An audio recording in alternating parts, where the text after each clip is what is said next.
Eu gostaria de trabalhar com os irmãos um texto de 1 Coríntios, capítulo 2, do versículo 1 ao versículo 5. Primeira carta de Paulo aos Coríntios, capítulo 2, versículo 1 ao versículo 5. Diz assim a palavra de Deus: E eu, irmãos, quando fui ter convosco, anunciando-vos o testemunho de Deus, não fui com sublimidade de palavras ou de sabedoria, porque nada me propus saber entre vós, senão a Jesus Cristo e este crucificado. E eu estive convosco em fraqueza, e em temor, e em grande tremor. E a minha palavra e a minha pregação não consistiram em palavras persuasivas de sabedoria humana, mas em demonstração do Espírito e de poder, para que a vossa fé não se apoiasse em sabedoria dos homens, mas no poder de Deus. Vamos orar? Pai Santo e Justo, mais uma vez invocamos o Teu nome, rendendo graças por estar aqui, pelo privilégio de poder prestar culto ao Senhor, reconhecer a grandeza do Seu ser e a excelência das Suas obras. Nós o louvamos por isso. Pai, nesse momento, eu também peço que o Senhor esteja comigo, me auxiliando na exposição da Tua palavra. Que de alguma maneira, na minha insignificância, eu possa cooperar na edificação da tua casa. E oro também para que os meus irmãos nisso sejam edificados. Assim eu oro no precioso e sagrado nome de Jesus. Amém. Irmãos, o tema que eu dei para esse sermão é a natureza do Evangelho e o sucesso da pregação. A minha proposta nessa noite é discorrer com os irmãos acerca da essência do Evangelho e como esse Evangelho deve ser pregado. Nessa perícope aqui, do versículo 1 ao versículo 5, nós vamos procurar entender aqui a essência daquilo que constitui o Evangelho de Jesus Cristo e o modo de pregação, e bem como lá no final, no capítulo 4 e 5, o sucesso, como que se dá o sucesso dessa pregação. Dito isso, vamos à nossa introdução? Vamos lá. O apóstolo Paulo estava na cidade de Éfeso quando escreveu essa carta aos Coríntios. Uma das razões, isso tem mais outras razões, mas eu quero focar em uma das razões pela qual ele escreveu a carta foi a informação que ele recebeu da casa de Cloe, lá em 1 Coríntios 1:11, de que os membros daquela igreja estavam se entregando a uma postura facciosa, levando aquela comunidade a ficar dividida. E em 1 Coríntios, no capítulo 10, do 1 ao 17, o apóstolo Paulo levanta o problema das facções que existia no meio daquela igreja. Esse problema das facções está melhor descrito aí, se os irmãos voltarem no capítulo 1, verso 12, que diz assim, ó: Quero dizer com isto que cada um de vós diz: eu sou de Paulo, e eu de Apolo, e eu de Cefas, e eu de Cristo. Irmãos, o que estava acontecendo naquela igreja? Paulo foi informado pelos da casa de Cloe que um dos problemas que estava acontecendo na igreja localizada na região de Corinto era um problema de facção. A igreja estava se tornando uma igreja facciosa no que diz respeito à filosofia e à retórica dos homens, da arte de falar bem.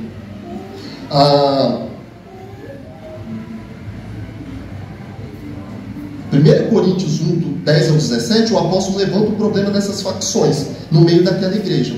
Esse problema, como eu já mencionei no versículo, acontece pelo fato dos membros daquela igreja entenderem mal a natureza da mensagem do Evangelho, pois a mentalidade grega autoestimava a filosofia e a retórica. O que acontecia com aquela igreja?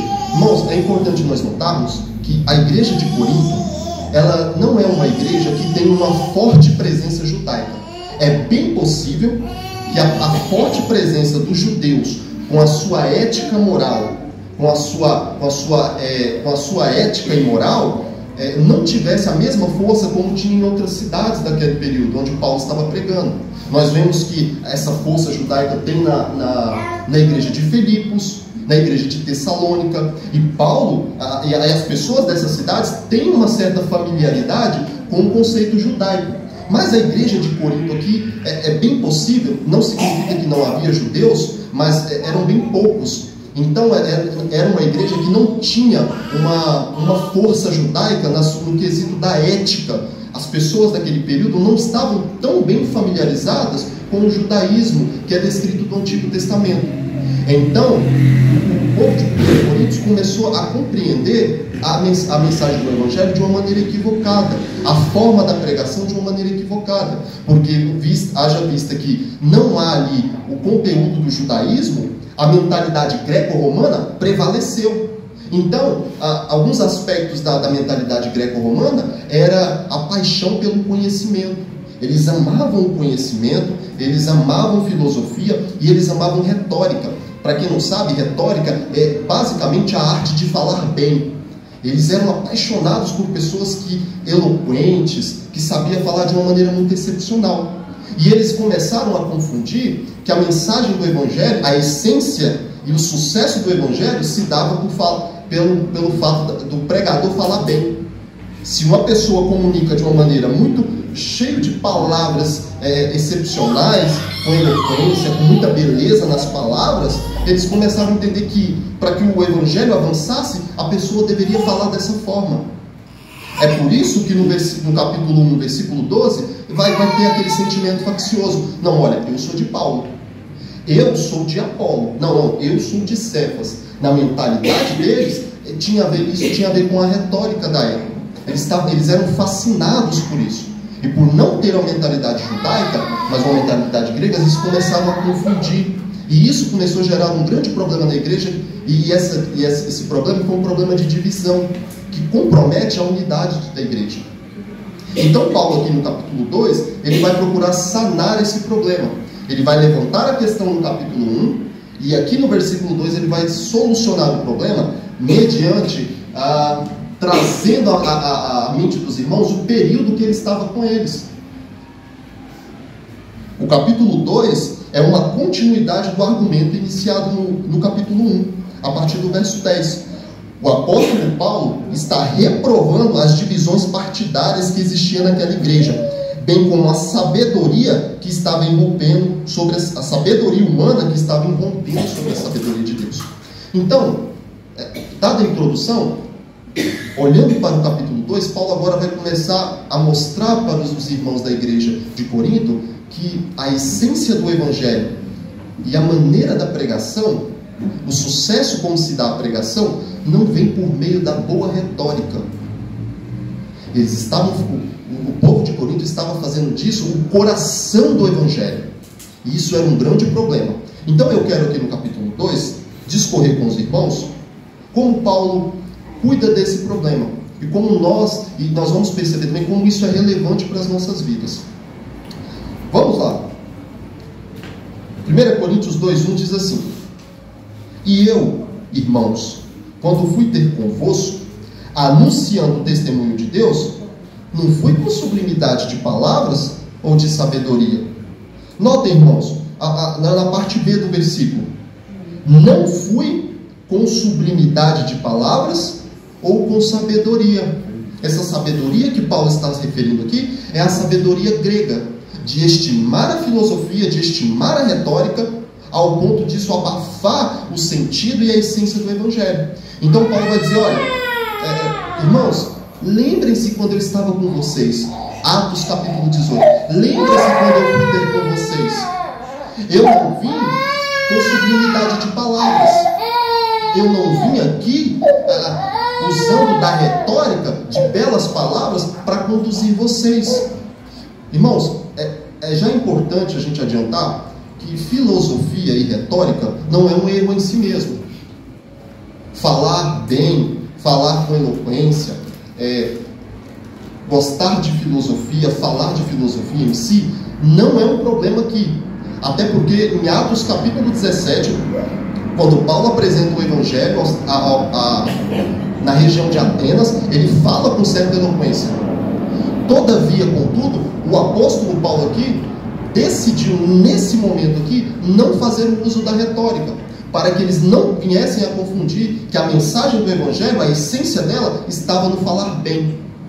E aí ele vem, os termos sublimidade, ou em outras traduções, eloquência de palavras e sabedoria, são expressões que o apóstolo Paulo utiliza para descrever a maneira como ele não pregou aos coríntios. Ele não veio como um orador eloquente, ou com sabedoria filosófica. Paulo não faz uso de belas palavras para persuadir e convencer o seu público, nem usa da razão humana para alcançar os seus ouvintes. O que Paulo está querendo dizer aqui é que ele não utilizou de artifícios humanos para conduzir alguém a Cristo. Então perceba, irmãos, aquela igreja estava olhando para a retórica como um molde, ou como a força que dá sucesso à pregação do Evangelho. E nós já falamos aqui que isso em si, usar a retórica não é um problema, mas fazer disso a essência da pregação, ou o sucesso da pregação, é um problema. E é tanto um problema que a gente vê que no capítulo 1, versículo 12, isso estava gerando um sentimento faccioso. Quando a gente olha para esse aspecto aqui, a retórica e a filosofia grega influenciando a mensagem do Evangelho, será que nos nossos tempos isso acontece? Será que no período 2024 essas coisas acontecem? Será que as pessoas usam de artifícios humanos, de filosofia e até da boa retórica para alcançar as pessoas? Talvez isso não exista, ou se existe, é algo muito vago no nosso tempo.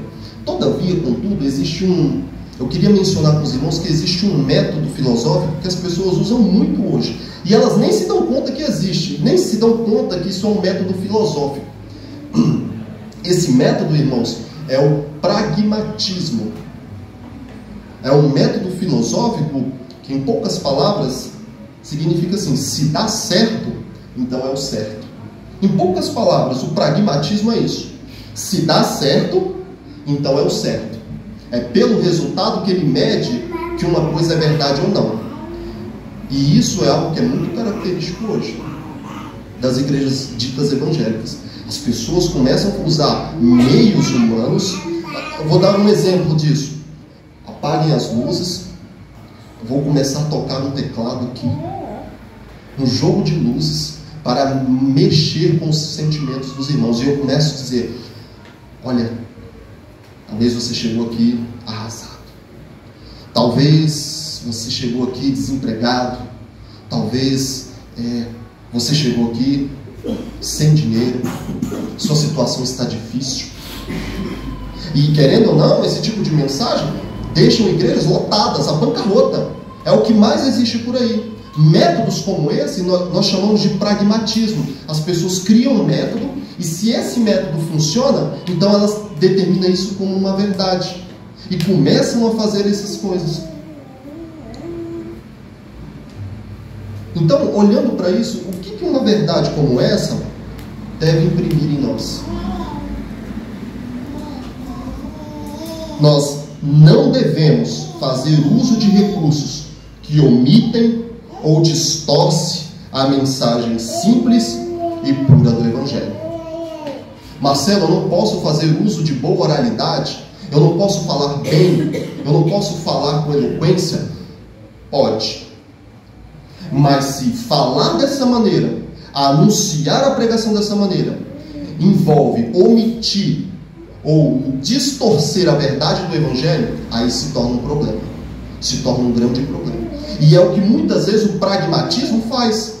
Ele omite a mensagem do Evangelho. Ele omite verdades como a verdade do inferno, a doutrina do inferno, a fim de aliviar os corações das pessoas, de não assustá-las, para que elas fiquem na igreja. E determina isso como um fato. E as igrejas ficam cheias, abarrotadas. Quem olha fala: uau, que igreja cheia, Deus está operando. Mas isso não é sinônimo de que a mensagem do Evangelho está sendo pregada verdadeiramente. Vamos avançar um pouquinho? Voltem um pouquinho o versículo, ainda no versículo 1, no capítulo 2, Paulo vai dizer outra coisa interessante que nos chama a atenção. Olha aí o termo, e eu, irmãos, quando fui ter convosco, anunciando-vos o testemunho de Deus. Foque nesse termo. Anunciando-vos o testemunho de Deus. Essa palavrinha aqui, testemunho de Deus, é uma das várias formas como Paulo se refere à mensagem do Evangelho. Então aqui, testemunho de Deus é basicamente a mensagem do Evangelho. Paulo usa o testemunho de Deus, a palavra de Cristo, ou palavra da verdade, para se referir à mesma coisa. É o testemunho do Evangelho. Mas uma coisa que é interessante, quando Paulo levanta essa questão, olha, quando eu vim anunciar a vocês o testemunho de Deus, isso nos faz lembrar da atividade do arauto que existe nas Escrituras. O arauto, no Novo Testamento, o pregador do Evangelho, no Novo Testamento, é considerado uma atividade do arauto. Quando Paulo diz, olha, quando eu vim ter convosco anunciando o testemunho de Deus, Paulo está dizendo, olha, isso nos evoca a ideia, olha, eu vim como um arauto. O que é a figura do arauto? O arauto era aquele serviçal responsável por transmitir a mensagem que lhe foi dada pelo rei. Então, quem era o arauto? O arauto era aquela pessoa que estava a serviço do rei, que a sua responsabilidade era pegar a mensagem que o rei lhe deu e levar aos súditos e falar a eles o que estava escrito. Essa era a responsabilidade do arauto. Foi isso que Paulo, quando chegou à igreja, ao povo de Corinto, ele comunicou. Ele transmitiu algo que não procedia dele, mas que lhe foi dado. O arauto, uma das características do arauto é que ele não pode falar aquilo que procede dele. Ele não pode falar daquilo que é dele, mas aquilo que lhe foi dado. Foi a mensagem do rei. E Paulo, quando levanta aqui essa questão de anunciando o testemunho de Deus, nós evocamos a ideia do arauto. De uma forma indireta, podemos compreender o modo como Paulo, na figura de um arauto, deveria expor a mensagem do Evangelho. Ele não podia comunicar suas próprias impressões, nem frutos da sua imaginação, senão a revelação dos fatos a respeito de Jesus Cristo e da sua obra na cruz. Então, qual é o papel do arauto? Qual era o papel de Paulo aqui, quando chegou na igreja de Corinto? A anunciar aquilo que estava escrito, que lhe foi dado, não segundo as suas próprias impressões. Paulo não chegou naquela cidade dizendo as suas imaginações, aquilo que ele acha. Paulo não chegou dessa forma, Paulo não chegou com filosofias, mas ele emerge como um arauto, anunciando a mensagem que lhe foi dada. Irmãos, isso é importante porque toda pessoa que está em Cristo, ela é comissionada a anunciar o Evangelho a outras pessoas. Isso aqui não é uma atividade restrita somente ao ministério pastoral, ao ministério evangelístico. Isso é responsabilidade de todo crente. E sendo uma responsabilidade de todo crente, nós temos que trazer às nossas consciências que nós somos arautos. E como arautos, quando comunicarmos o Evangelho a alguém, nós não podemos dizer aquilo que nós queremos dizer. Nós não podemos falar às pessoas aquilo que a gente acha, as nossas impressões, os frutos da nossa imaginação. Mas como arautos, nós anunciamos aquilo que nos foi dado. Era esse o papel do arauto. Ele chegava e ele comunicava ao súdito que realmente o rei lhe mandou falar. Diante disso, surgem dois princípios que são relevantes para as nossas vidas como arauto. Se você se identifica com Cristo, se você crê no Evangelho, se você vive para Deus, isso significa que você é um arauto.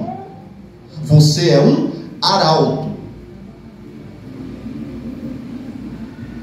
E como arauto, é sua responsabilidade comunicar a mensagem de Deus exatamente como lhe foi dada.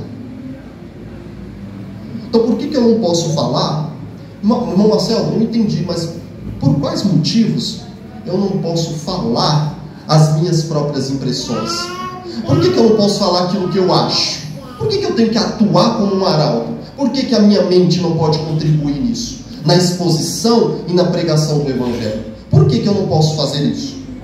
A resposta se acha na doutrina da queda. A doutrina da queda explica por quais razões nós não podemos falar sobre Jesus segundo o que a gente acha.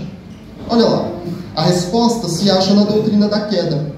Após a queda da raça humana e a entrada do pecado nesse mundo, toda a estrutura humana foi afetada pela corrupção do pecado, inclusive a capacidade intelectual. Está aqui a resposta. Por que você não pode falar o que você quer?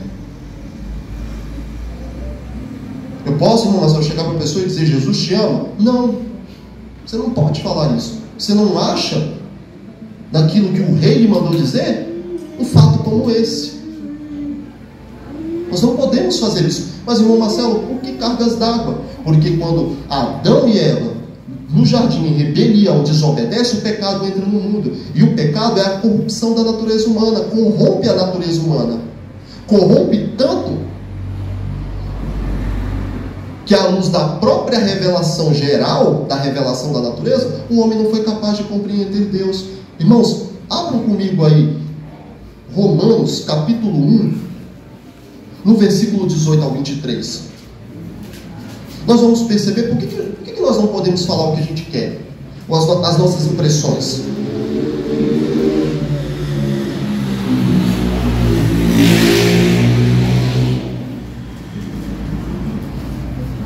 Romanos, capítulo 1, versículo 18.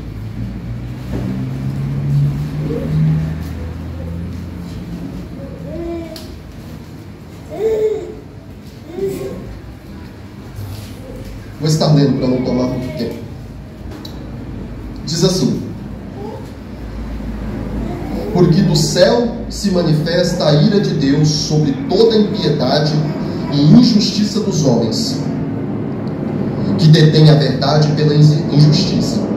Porque o que de Deus se pode conhecer, nele se manifesta, porque Deus lhes manifestou. Porque as suas coisas invisíveis, desde a criação do mundo, tanto o seu eterno poder como a sua divindade se entendem, e claramente se vê pelas coisas que estão criadas, para que eles fiquem inexcusáveis. Porquanto, tendo conhecimento de Deus, não glorificaram como Deus, nem lhe deram graças. Antes, em seus discursos, se desvaneceram, e o seu coração insensato se obscureceu. Dizendo-se sábios, tornaram-se loucos, e mudaram a glória do Deus incorruptível, em semelhança da imagem de homem corruptível, e de aves, e de quadrúpedes, e de répteis. Olha aqui, coisa interessante. Deus se revela na natureza. Podemos ver alguns traços do caráter de Deus, daquilo que Deus é, por meio da natureza. O seu divino poder, o fato de existir um Criador por meio das coisas criadas. E mesmo assim, as pessoas a quem Paulo está se referindo não conseguiram compreender pela própria racionalidade. Eles não foram capazes de fazer uma interpretação adequada, porque o pecado corrompeu as suas atividades mentais. O seu intelecto também foi danificado. É por essa razão que nós, ao comunicarmos Jesus e o que ele operou na cruz do Calvário a alguém, nós não podemos falar o que nós queremos. Pelo contrário, nós comunicamos revelação dada. Diante disso, surge outra aplicação para nós aqui, irmãos. Como arautos de Deus, temos a responsabilidade de comunicar o Evangelho como ele de fato é. Uma mensagem revelada e dada por Deus aos homens. O que isso deve evocar em nós? Nós já entendemos que como arautos, nós precisamos comunicar a mensagem que nos é dada, não a que inventamos. Então, como arautos, nós somos chamados, pregando aquilo que nos foi dado, nós somos chamados a ser fiéis. Quando você prega o Evangelho, quando você prega a mensagem como ele de fato é, você está sendo alguém fiel a Deus. Quando você comunica às pessoas quem é Jesus Cristo e o que ele operou, você foi um pregador fiel, um evangelista fiel.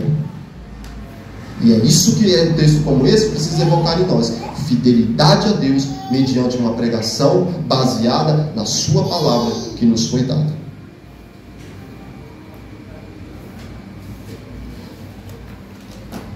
Vamos prosseguir mais um pouquinho? Olha aí o versículo, aí no versículo 2. Vamos avançar um pouquinho.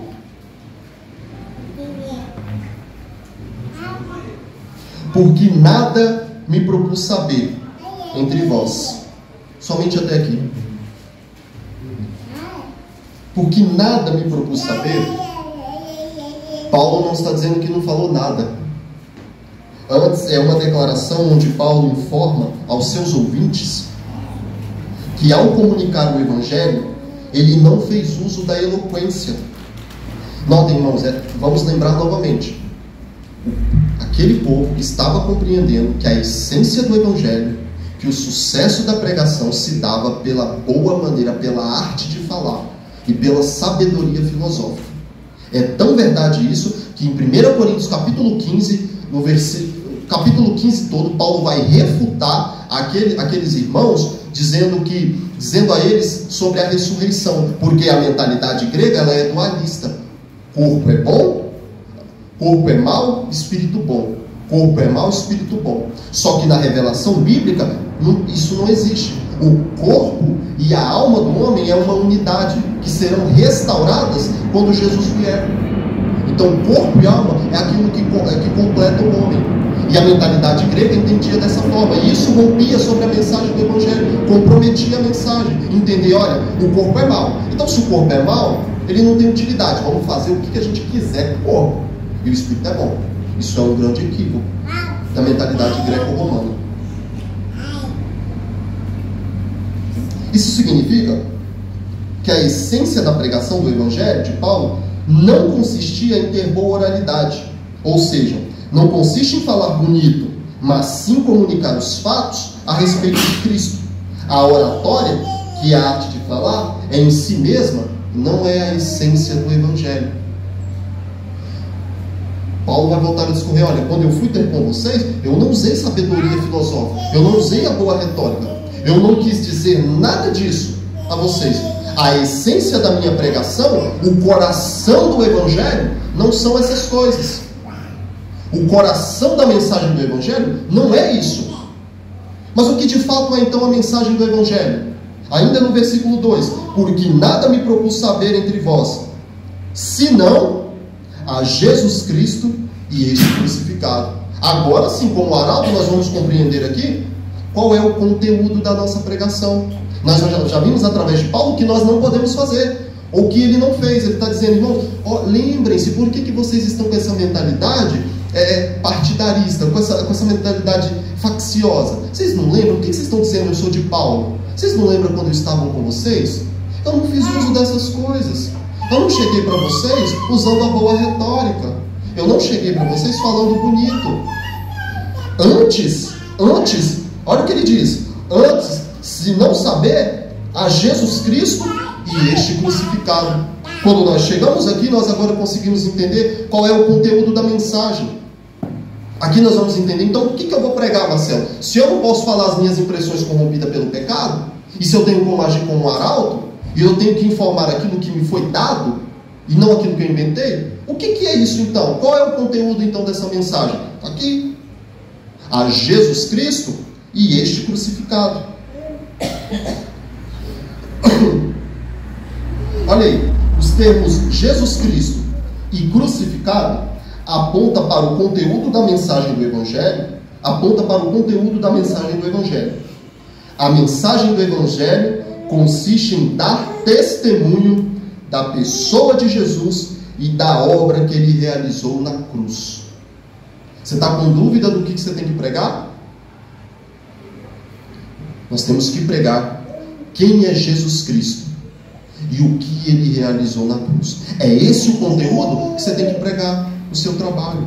É essa mensagem, é esse o coração da pregação. É isso que você tem que anunciar aos seus filhos. É isso que você tem que anunciar a você mesmo. Quem é a pessoa de Jesus e o que ele realizou na cruz do Calvário.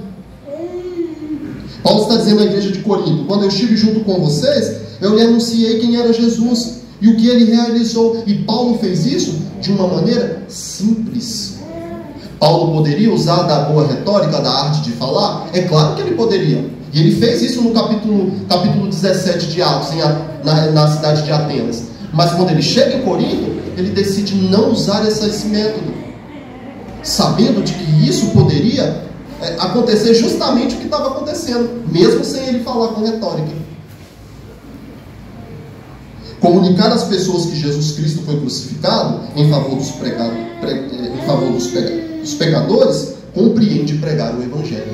Então, se você anuncia quem é a pessoa de Cristo e o que ele realizou na cruz do Calvário, então você pregou o Evangelho. Você anunciou como um arauto. Você foi fiel.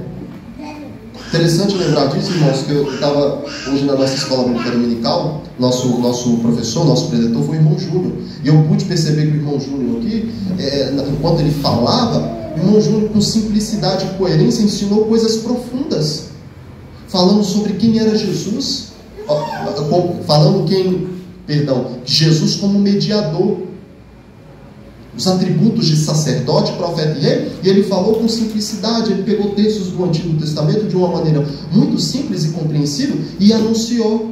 Ele não precisou usar a retórica, mas ele foi coerente e anunciou com simplicidade. E foi o que Paulo fez no meio deles. Quando eu estava com vocês, eu não fiz uso da bela arte de falar. Isso é interessante, irmãos, porque muitas das vezes nós compreendemos mal a nossa atividade evangelística. Tem muita gente que diz assim, eu falo pelas minhas próprias experiências: olha, eu não tenho chamado para pregar, não. Eu não tenho chamado para evangelizar, não. Meu chamado é para cantar. Meu chamado é para limpar a igreja. Irmãos, se alguém aqui pensa dessa forma, por favor, lance isso na mais profunda cova. Isso não é verdade. Todos os cristãos têm essa responsabilidade. E como sendo uma responsabilidade, não implica que devemos falar com oralidade, com belas palavras, com coisas excepcionais.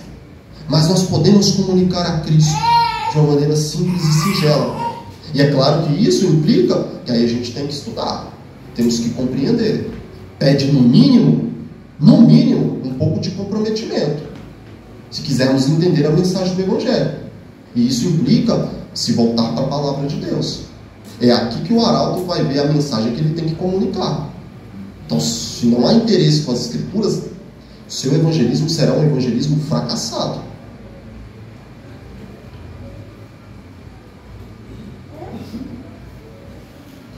Diante disso, sabendo disso, do conteúdo da mensagem que temos que pregar, como que um texto desse tem relevância para a nossa vida, para a nossa evangelização?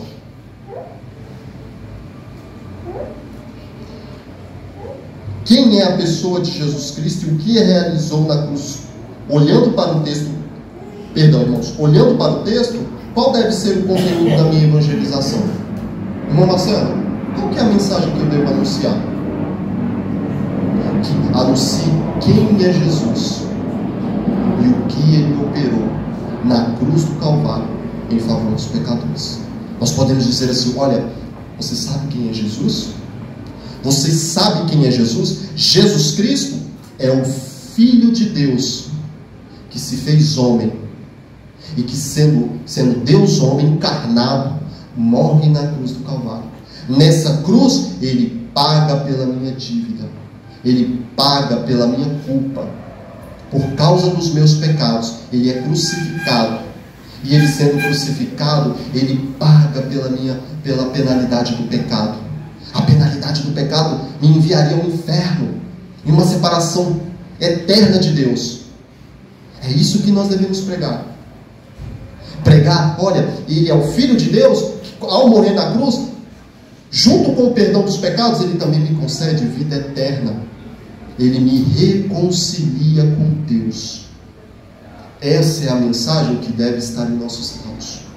Então Paulo mostra aqui qual é a mensagem que ele anunciou à igreja de Corinto e qual é a mensagem, qual é o conteúdo da mensagem que também nós devemos pregar. Vamos avançar mais um pouquinho. Versículo 3, que diz assim: e eu estive convosco em fraqueza e em temor e em grande tremor. Paulo continua mostrando a qualidade, a maneira como ele estava entre os coríntios. Está mostrando a condição que ele estava quando foi pregar a eles em Atos capítulo 18. Neste trecho, Paulo vai descrever sua condição ao chegar na cidade de Corinto. Ele havia sido espancado em Filipos e expulso de Tessalônica e Bereia, bem como ridicularizado em Atenas. Essa justificativa é essa pela qual ele estava fisicamente fraco. Paulo está dizendo que, olha, quando eu fui estar com vocês, eu estava numa condição delicada. Eu fui rejeitado em Filipos, rejeitado em Tessalônica, na cidade de Tessalônica, em Bereia. Eu fui ignorado em Atenas. Essa foi a minha condição que eu estava entre vocês. E o versículo 3 caminha junto com o versículo 4, que diz assim, ó: e a minha palavra e a minha pregação não consistiram em palavras persuasivas de sabedoria humana, mas em demonstração do Espírito e de poder. Paulo está demonstrando nesse versículo sua condição como pregador em Corinto. É possível aqui que Paulo esteja demonstrando que a eficácia da pregação do Evangelho não consistia nos homens propriamente. A condição simples e debilitante do apóstolo tirava qualquer expectativa de compreender o poder e a eficiência do Evangelho na pessoa de Paulo. Paulo está mostrando, olha, quando eu fui ter com vocês, a minha situação foi uma situação degradante, eu estava em situação difícil, estava fisicamente fraco, sofrendo opressões, eu estava limitado, eu estava cansado. Paulo parece-me, irmãos, parece-me que Paulo está invocando a ideia de que, olha, a essência, o sucesso da mensagem do Evangelho não está em mim. O poder do Evangelho Salvador não está necessariamente no homem. O poder do Evangelho não está necessariamente nas belas palavras em que usamos. O poder do Evangelho não está na roupa que eu visto, na maneira bonita como eu falo, no carro que eu tenho, na família que eu tenho.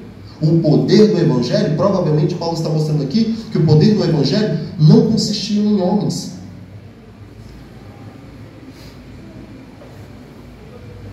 O que isso deve evocar em nossos corações? O que isso precisa imprimir nas nossas mentes? É que quando eu comunico o Evangelho a alguém, eu não posso criar a ideia de que o sucesso, em última instância, está em mim. Olha a condição debilitante de Paulo. Paulo estava numa condição... Paulo já estava com um currículo terrível de sofrimento, de rejeição. Ele estava numa condição debilitada. E é interessante que nessa condição debilitada, o capítulo 4 vai dizer: e as minhas palavras, já repetindo do versículo 1, e a minha palavra e a minha pregação, ou seja, o conteúdo e o método, não consistiram em palavras persuasivas de sabedoria humana, mas em demonstração do Espírito. Mesmo naquela condição fraca, mesmo naquela situação debilitante de Paulo, e foi na sua fraqueza que o poder do Evangelho emerge, que a graça de Deus rompe, que a força do Espírito rompe sobre aquele povo. E nessa fraqueza houve conversões. Então isso precisa imprimir em nossas mentes que o sucesso do Evangelho não está em mim. Não está em mim o sucesso do Evangelho. E isso, irmãos, tem que trazer alívio para os nossos corações. Isso tem que trazer alívio. Porque quanto a nossa responsabilidade é pregar. mas o resultado não é nosso. De quem é o resultado? Versículo 4. Mas em demonstração do Espírito de poder. O apóstolo Paulo, enquanto no versículo 3 tira dele toda a prerrogativa de força e habilidade no versículo 4, ele aponta o sucesso da conversão dos coríntios na pessoa do Espírito Santo. Na fraqueza de Paulo, o Espírito Santo rompeu e conduziu aqueles corações a Cristo. Irmãos, o que eu estou fazendo aqui, eu só tenho a habilidade de conduzir a mensagem até os ouvidos de vocês. É o máximo que eu consigo. É o máximo que eu posso fazer. E isso já me basta. Isso já me basta pelos textos que estamos olhando. Mas quem pode levar essa mensagem ao coração de vocês é o Espírito Santo. Qual é a mensagem do Espírito Santo para o meu coração? A mensagem do Espírito Santo está em, que eu posso definir como um texto para nós, é João capítulo 3, versículo 16. O textual da Bíblia.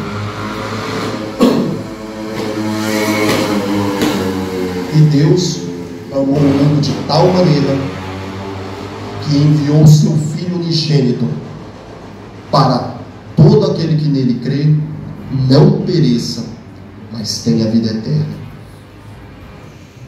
Você já permitiu que o Espírito Santo envie essa mensagem? Você já considerou essa mensagem do Espírito Santo?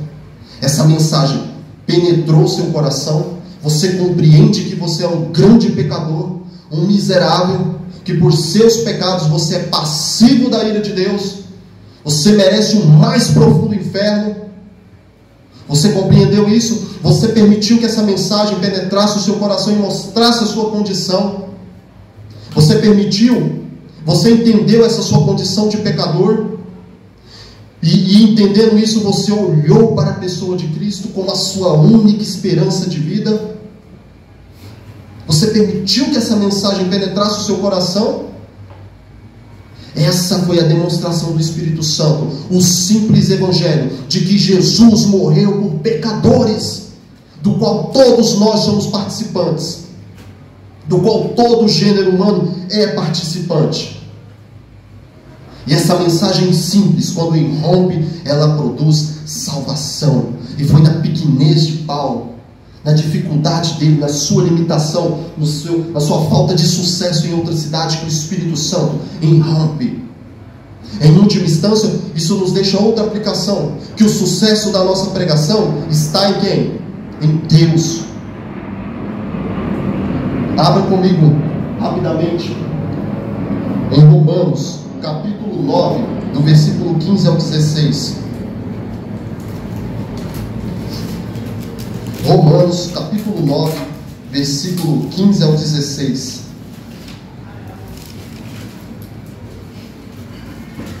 Olha o que diz. Está tomando. Tempo é curto. Pois diz a Moisés: compadecer-me-ei de quem me compadecer, e terei misericórdia de quem eu tiver misericórdia. Assim, pois, isto não depende de quem quer, nem de quem corre, nem do que corre, mas de Deus que se compadece. Então nós percebemos aqui que quando nós comunicamos o Evangelho a alguém, nós não temos que ficar preocupados, porque o que torna o meu evangelismo um sucesso, a minha pregação um sucesso, é o quanto eu sou fiel à palavra. Eu não passo as minhas impressões, mas eu comunico os fatos. O fato de quem foi Jesus e o que ele realizou na cruz. Quando eu faço isso, eu fui alguém fiel e eu tive 100% de sucesso. Mas, Marcelo, ninguém se converteu. Falei para todo mundo da família. Preguei para os pais, para os irmãos, para os primos, para os tios. Ninguém se converteu. O seu sucesso foi 100%. Você teve 100% de sucesso. Na mentalidade por aí, o sucesso do Evangelho é o quantas pessoas eu ganho para Jesus. E isso não é a nossa tarefa. O texto de Romanos 9 está mostrando que o sucesso, a conversão de alguém em última instância, depende de Deus.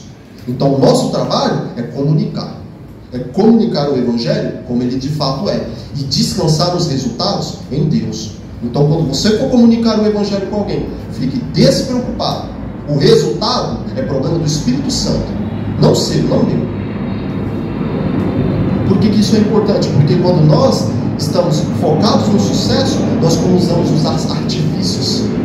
Artifícios que, no final das contas, distorcem a mensagem, no mínimo a omitem. Vamos caminhar mais um pouquinho, eu ainda tenho um pouco de tempo.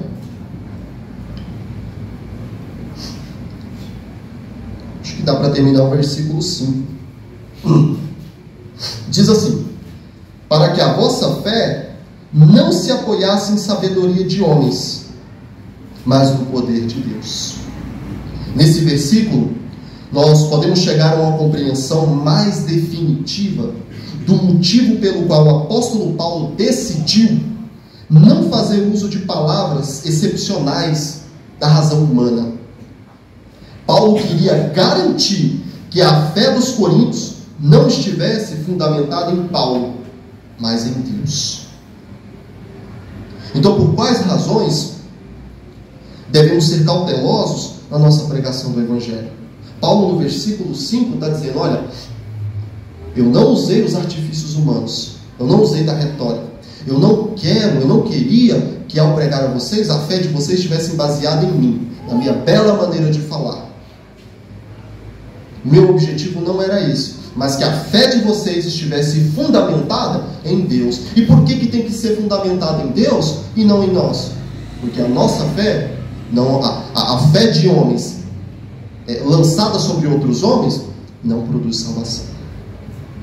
É por essa razão que Paulo pregou de maneira simples e objetiva àquela igreja. E é por isso que nós também devemos pregar de maneira simples e objetiva. Irmão Marcelo, eu não posso fazer uso da retórica? Claro, use isso, se você assim desejar. Mas o sucesso, a força do Evangelho em si, não depende disso. Devemos pregar de maneira simples e objetiva quem é Jesus Cristo e o que Ele operou. E foi assim que Paulo fez. E Deus deu sucesso a Paulo na igreja de Corinto. Para que a fé de alguém esteja corretamente depositada, isto é, em Cristo e este crucificado, a fé operada pelo Espírito Santo mediante a pregação conduz a uma genuína salvação. Olha o que Paulo está dizendo. Olha, na demonstração do Espírito Santo, no poder do Espírito Santo, que pregou a mensagem coerente do Evangelho, essas pessoas se converteram. Porque nós entendemos que é poder do Espírito que conduz alguém à fé, e não a nossa eloquência. E aqui nós chegamos à nossa conclusão. A verdadeira fé que conduz à vida eterna não está fundamentada em filosofia humana, tampouco na arte de falar bem, e muito menos em homens excepcionais, mas sim na manifestação do Espírito mediante a pregação do Cristo crucificado. Que Deus os abençoe. Vamos orar, irmãos? Vamos encerrar?